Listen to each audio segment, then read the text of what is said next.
Clinical epidemiological studies analyze the health status of a population. The two most common parameters these studies use are incidence and prevalence. Incidence denotes the number of new patients who develop a disease during a particular period of time. So, this does not include those patients who already had the disease, and it only involves a number of patients who have newly acquired the disease in a particular point of time. So, next, let's look at prevalence. Prevalence involves or in studies or enlists all those patients, both new and old, who have developed the disease or who appear to have the disease at the time of the study. Prevalence may either be a point prevalence or a period prevalence.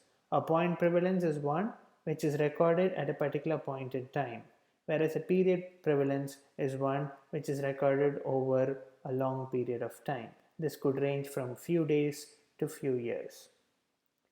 So moving on from incidence and prevalence, we have to realize that just observing or getting data is not enough. We need to make hard decisions to improve the health of the population.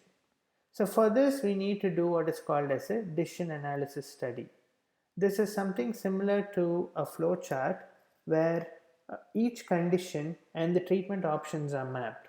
Each treatment option is multiplied by the number of complications and the probability of chance that each complication will happen, and the cost or the risk associated with each complication, and the amount of money that may be required or any other cost that may be required to overcome the set complications. And this analysis would be drilled down all the way to the last possible complication that can come for every sub corrective treatment that has been done. Together, we multiply all these parameters together and arrive at the total cost benefit of each treatment plan.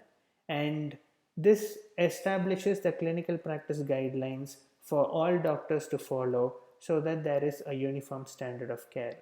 Decision analysis articles are relatively easy and very thought-provoking to do, and it is one of the most unique kind of study designs or studies that can be done in medical research. Thank you.